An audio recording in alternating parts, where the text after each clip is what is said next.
everybody. I trust everybody is staying safe. I hope that you're well. This will be our first narrated lecture. Today we will be discussing the capabilities approach to development. So continuing on from what seems like an eternity ago, our last discussion of the basic needs approach, turning a new leaf, looking at an approach that is more premised on individual agency. And creating capabilities and creating opportunities at an individual level. So again, before we get into the substance of today's lecture, I wanted to take a quick recap of what now seems like an eternity ago. So when we were last all together in person, we left off with a discussion of the basic needs approach to development. So this approach, in a way that was quite straightforward, but upon reflection somewhat problematic, calls for a selective distribution of life-sustaining resources to particular groups identified as deficient in these resources. So these resources are generally specified by developmental agencies and governments in donor countries as opposed to recipient countries themselves. So that sort of creates an imbalance of agency and imbalance of power that we discuss in class, and we discuss the implications thereof in class.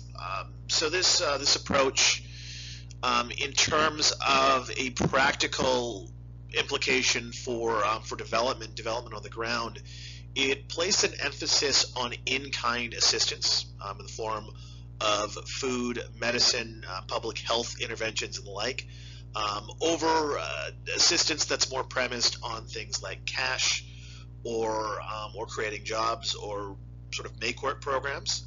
So recipients here are very much viewed as passive patients that need to be operated on, that are in need of interventions on the part of more knowing and more capable donors and donor governments and NGOs.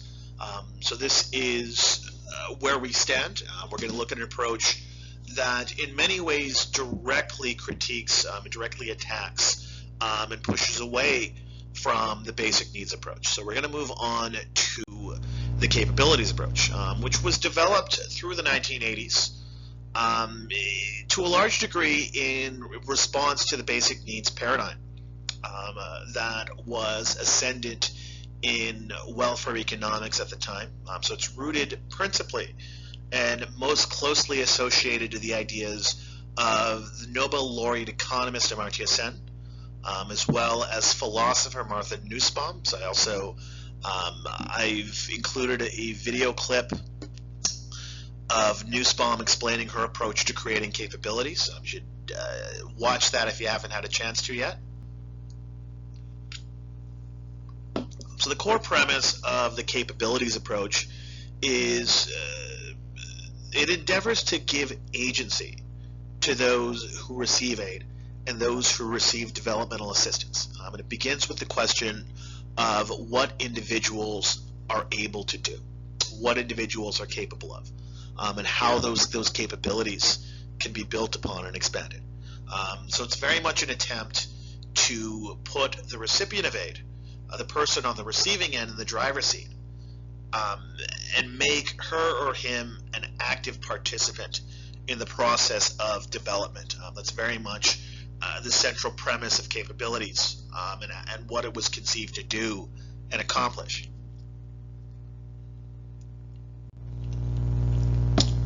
So what are some of the premises of the capabilities approach, the core tenets of the capabilities approach? So the premise here is that the goal of development, broadly defined, is to create a social environment that enables people to live long, healthy, and meaningful lives. And quite importantly, it leaves the onus of defining what a meaningful life might be to the individual in question. So the challenge here is to enable individuals to pursue the things that they have a reason to value on the basis of their own respective value systems and belief systems and their own orientations toward life. The framework here involves two components. The first of which is a functioning.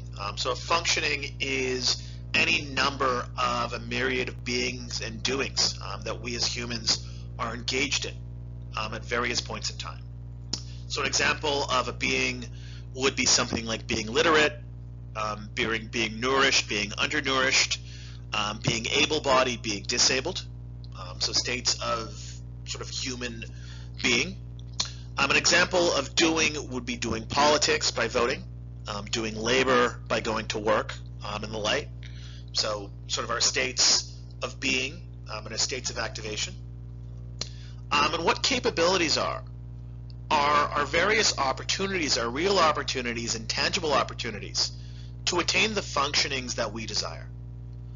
So what gives us that sense of freedom? What gives us that agency on an individual level to be able to approach and to be able to accomplish those functionings? So those are the two really big concepts that are connected to one another that we think about when we describe the capabilities approach.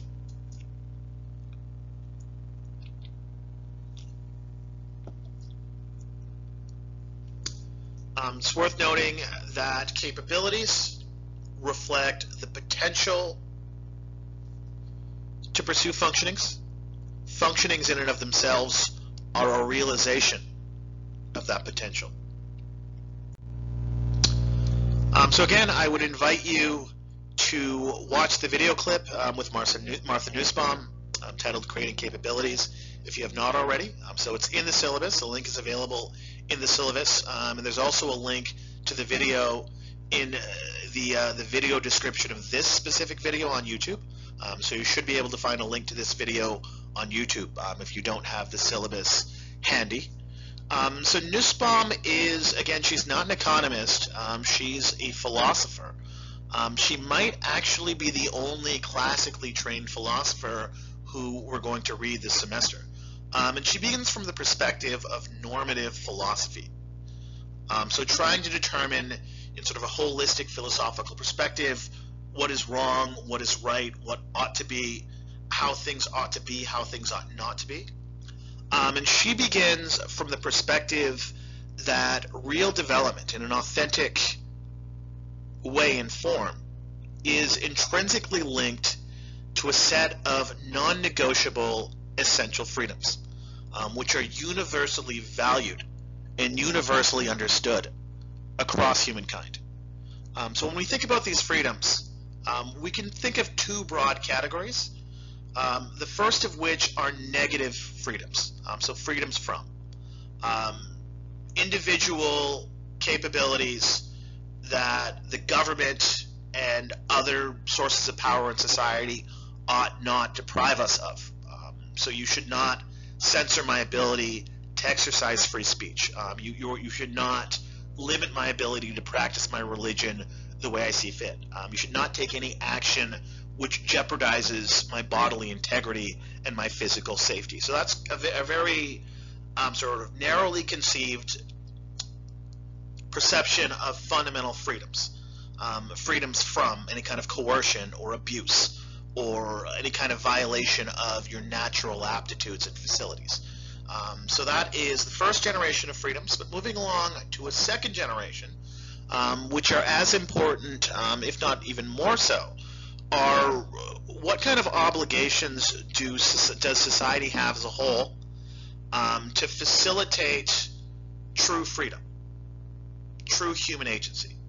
So many would argue, including Nussbaum, that there is a positive onus on society to provide sort of active forms of engagement and active policies that enable people to exercise freedom in a meaningful way.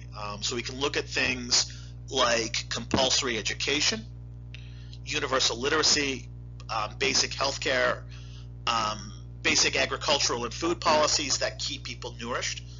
So keeping people sort of an intellectual, physical, and emotional state to really be able to exercise and practice their core freedoms in a meaningful sort of way.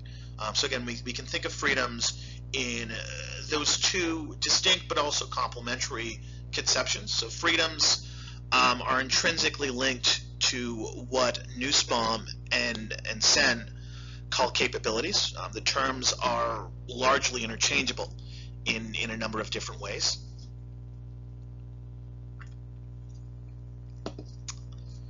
So when we think about capabilities, how can we move from an abstract conception to a more concrete list or index or constitution of what some essential capabilities are in society?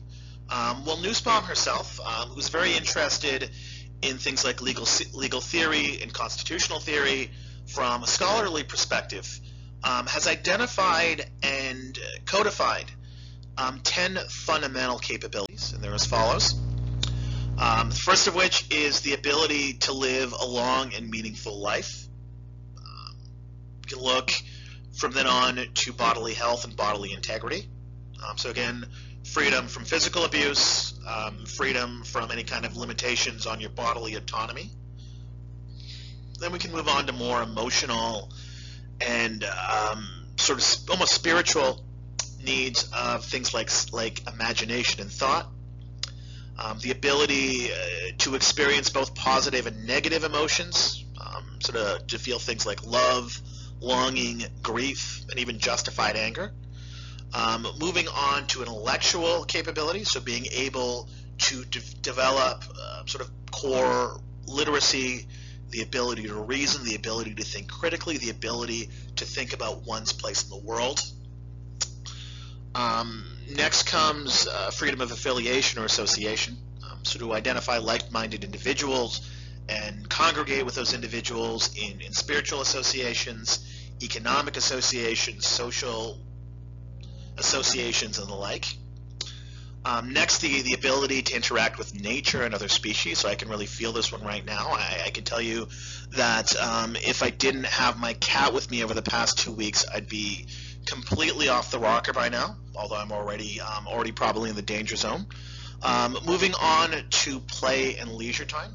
So not having to commit every waking hour to labor, having that space carved out and that free time to pursue leisurely pursuits with one's enjoyment as an end in and of itself. And finally, some measure of control over one's own environment. So the ability to procure and to cultivate private property, the ability to shape one's environment as one sees fit. So that's sort of an exhaustive list of 10 essential capabilities that Nussbaum has identified. So my question for y'all is, what, if anything, would you add to this list? So putting a bow tie on Nussbaum. Is that the expression? I think it's putting a bow on it.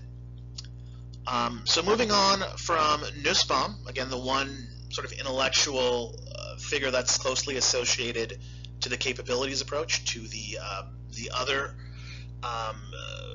sort of core progenitor of the approach, Dr. Mark GSN, who is, as some of you may know, a Nobel laureate in economics. He was awarded the Alfred Nobel Prize in the Economic Sciences in the year 1998 for, among other things, his interest in the problems of society's poorest members. So he's got an inspiring, a really crazy, and just quite inspirational personal narrative. He was born in 1933 in West Bengal, India, and as a young boy, at the age of 9 and 10, he personally bore witness to a famine that took place in what was at this point the British-administered province of Bengal. This was shortly before India's independence. This was a famine that killed 3 million people, and in Sen's case, it sparked a lifelong curiosity about famines, which he's researched extensively from a scholarly perspective. Some of this actually comes to light in the article I've assigned for today when he looks at sort of different political configurations of societies that have famines and societies that do not have famines. So what is development about?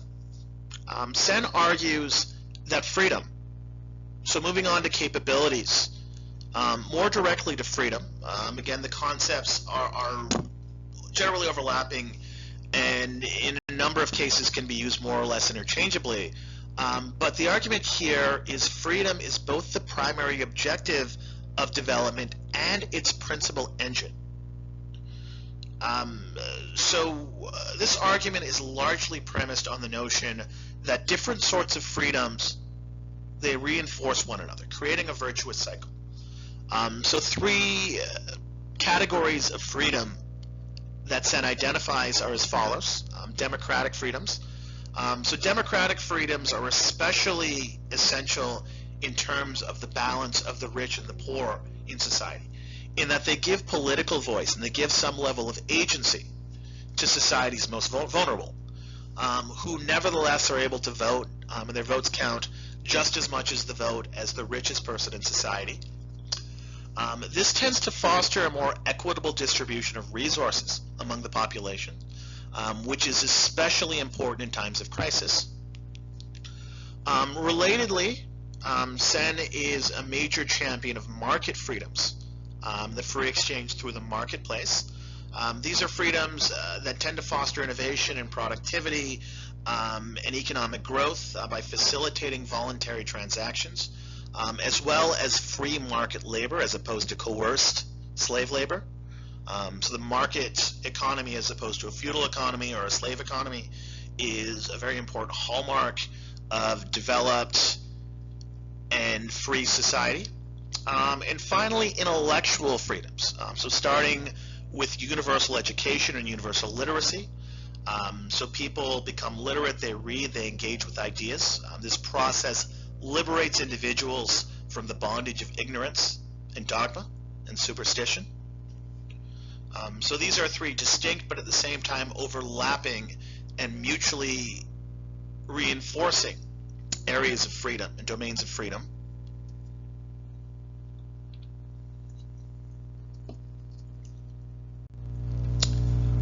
And as a source of evidence for the link he draws between freedoms, political, economic, and social and intellectual, and development, he observes that no major famine has ever occurred in a society with a combination of these three features. One, it holds elections on a regular basis. Two, there are real and competitive and meaningful opposition parties. And three, there's a functional free press. So if you have those three conditions in place, empirically speaking, a famine is not going to happen in that society. So again, Sen bore witness to a famine at a very young age.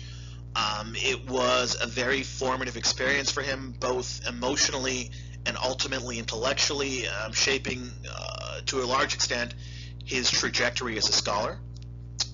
And here is a point that we'll get into next week in much more detail.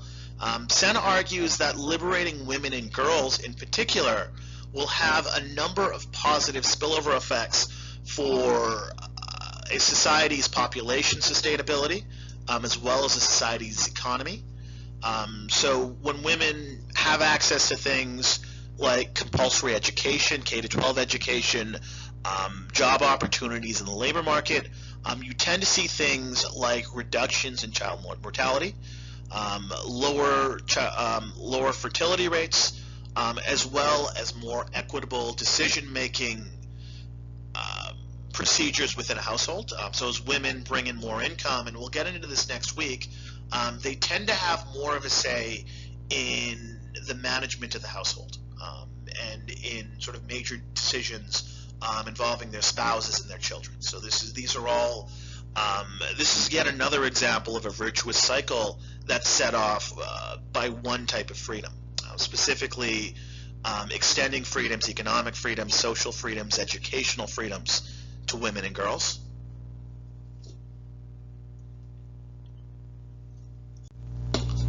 So Sen concludes by identifying the following four advantages to taking a freedom-centered view of development, as opposed to a basic needs approach or a simply income-driven approach. First of which, it provides a deeper basis for the evaluation of development, allowing practitioners to focus on the concrete objective of individual freedom versus some type of abstract metric like GDP or like commodity growth. Individual freedom is real, it's tangible, people can feel it, they can feel becoming more free. Generally speaking, people enjoy and crave and desire and long for freedom. Secondly, the focus on the interconnections between different sorts of freedoms. So we talked about economic freedoms and democratic freedoms and educational freedoms and so on and so forth. This facilitates a more holistic view of development as a whole, allowing practitioners and analysts to look at development as more of a systemic, more of an interconnected, more of a contingent phenomenon, as opposed to parsing different aspects of development out and separating them from one another. Thirdly, this perspective allows analysts to distinguish between repressive government policies and supportive state interventions. So thinking about supportive versus repressive policies, something that might be repressive would be something like China's one-child policy, which Sen writes about in some detail.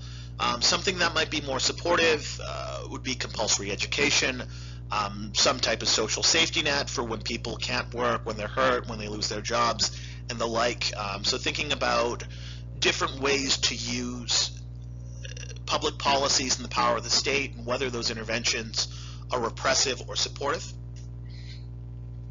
And finally, and most importantly, the focus on freedom captures the constructive role of free human agency as in and of itself an engine of both economic development and social change. So those are the really big takeaways to get from Sen. But as I was reading Sen and I was putting together this evening's lecture, it brought to mind the very strange circumstances in which we find ourselves.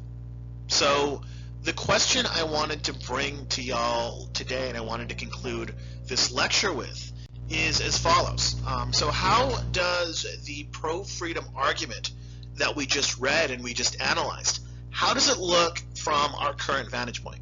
I.e. being locked up due to an order of the governor of Kentucky on the heels of the COVID-19 epidemic.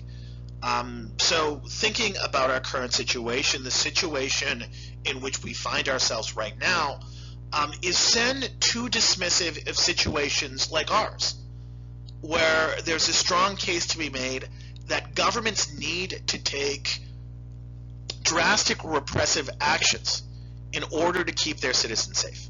How good does his argument look from our very unique perspective that we find ourselves in right now?